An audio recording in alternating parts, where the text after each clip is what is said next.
Assalamualaikum warahmatullahi wabarakatuh.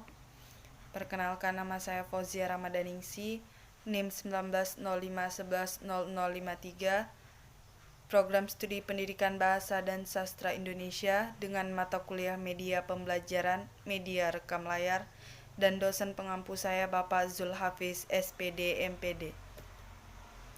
Baik, di sini saya ingin menjelaskan tentang teks anekdot.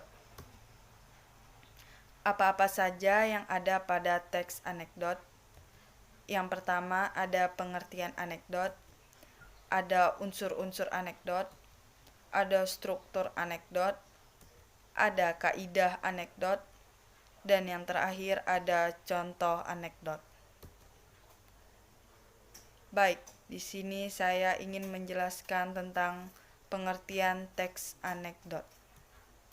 Menurut Wikipedia, anekdot adalah sebuah cerita singkat dan lucu atau menarik yang mungkin menggambarkan kejadian atau orang sebenarnya. Anekdot selalu dikaitkan dengan tanggapan terhadap fenomena sosial.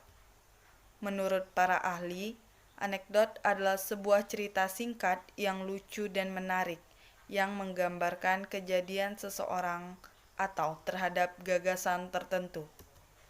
Sedangkan pengertian anekdot menurut KBBI atau Kamus Besar Bahasa Indonesia yang dituliskan bahwa anekdot berdasarkan kejadian yang adalah cerita lucu karena menarik dan mengesankan, biasanya mengenai orang penting atau terkenal dan sebenarnya.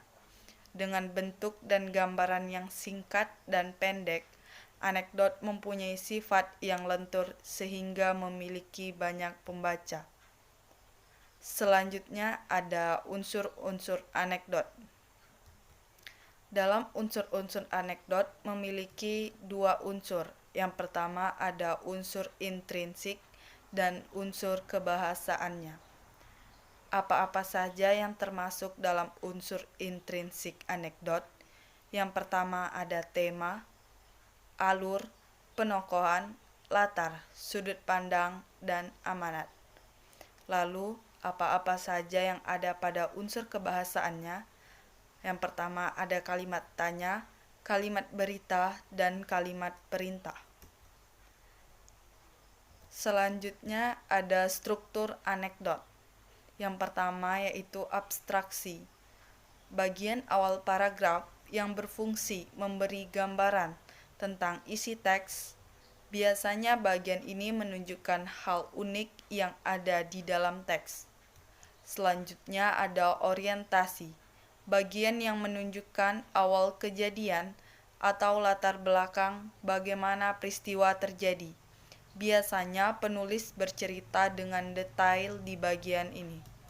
Selanjutnya ada krisis, bagian di mana terjadi hal atau masalah yang unik atau tidak biasa terjadi.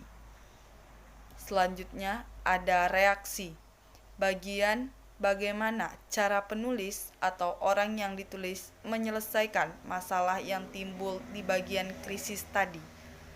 Selanjutnya yang terakhir ada koda, bagian akhir dari cerita yang memberikan sebuah kesimpulan.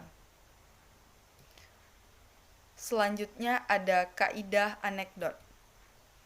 Menggunakan waktu lampau. Contoh, saya menemukannya semalam. Menggunakan pertanyaan retoris. Contoh, apakah kamu tahu? Menggunakan kata sambung atau konjungsi waktu. Contoh, kemudian, setelah itu, dan lain-lain. Menggunakan kata kerja. Contoh, pergi, tulis, dan lain-lain. Menggunakan kalimat perintah, tutuplah pintu itu. Menggunakan kalimat seru. Contoh, kembalikan uangku. Selanjutnya ada contoh anekdot. Presiden dan burung beo.